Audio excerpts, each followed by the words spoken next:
ಓ ಅಗಸ್ತ್ಯ ನಕ್ಷತ್ರ, ಕಣವ ಕುಳಿದಿಟ್ಟ ದಿವ್ಯಾತ್ಮ ನೀನು. ಗಾತ್ರದಲ್ಲಿ ಸೂರ್ಯನನ್ನು ಅದೆಷ್ಟು ಪಾಲು ಮಿಕ್ಕಿರುವೆ ಎಂಬುದು ಗೊತ್ತಾಗದು ಮಣ್ಣಿನ ಮಡಿಲ ಮಕ್ಕಳಿಗೆ. 3 ಪಾದಗಳಿಂದ 3 ಲೋಕಗಳನ್ನೇ ಆಕ್ರಮಿಸಿದ ಆ ತ್ರಿವಿಕ್ರಮನು ಕೇವಲ ಕೂಸು ನಿನ್ನ ಕಣ್ಣಿಟ್ಟಿಗೆ. ಓ ಮಾತೋ ಮಹಿಮನೆ, ನಿನ್ನ ಎದೆಯು ಒಳಗಿರುವ ಆಕಿರದ ಕಡಲನೆ ಕೆರಳಿಸಿ ನಮ್ಮನ್ನು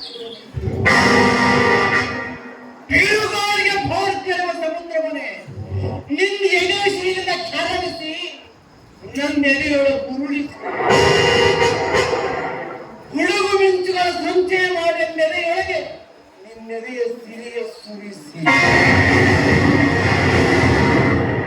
ಓ ಎನ್ನ ತಂದೆಯೇ, ಗುರುದೇವ ದ್ರೋಣಾರ್ಯರೇ, ಕಪಟತನದಿಂದ ನಿನ್ನನ್ನು ಕೊಂದ ಕೌಂತ್ಯದ ಕಣ್ಣೀರಿನೊಡನೆ ನಿಮಗೆ ದುಃಖಾಸುಗಳನ್ನು ಅರ್ಪಿಸುವುದಲ್ಲದೆ ಬರಿಯ ಕಣ್ಣೀರಿನಿಂದ ದುಃಖಾಸುಗಳನ್ನು ಅರ್ಪಿಸಲಾರೆ.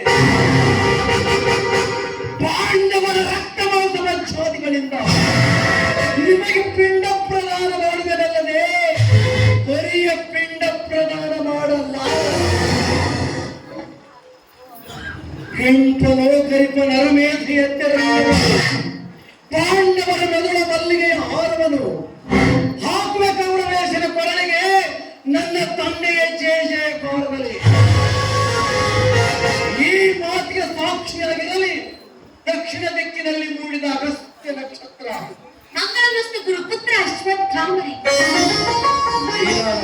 ಅರಮನೆಯ ದಾಸಿನ ನನ್ನನ್ನು ಕಂಡ ಕಾರಣ ಸಾಮ್ರಾಜ್ಞಿ ಭಾನುಮತಿಯವರ ವಿನಂತಿ ತಮ್ಮ ಬಳಿಯಲ್ಲಿ ಏನೆಂದು? ನಡುರಾತ್ರಿ ಸರಿಯಾಗಿ ತಾವು ಸಾಮ್ರಾಜ್ಞಿ ಭಾನುಮತಿಯವರನ್ನು ಕಾಣಬೇಕೆಂದು. ಎಂತಂತೀರಮ್ಮ? ಅದೇನು ನನಗೆ ತಿಳಿದಿಲ್ಲ.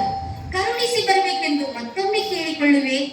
ಕರುಣೆಯ ಮೂರ್ತಿಯಾದ ಕೌರವೇಶ್ವರನ ಅರಸಿಯೇ ಕಾಣಬೇಕೆಂದು. ಚಿಂತಿಸಿದ್ರೆ ಎಂದು ಅಕ್ಕನಿಗೆ ಹೇಳಮ್ಮ. ಅಕ್ಕ ನಿಶ್ಚಯಂತೆ ನಡುರಾತ್ರಿಗೆ ಬರುವೆನೆಂದು ಬೆಸಸು. ಬರುವೆ. ಬರುವುಗಳ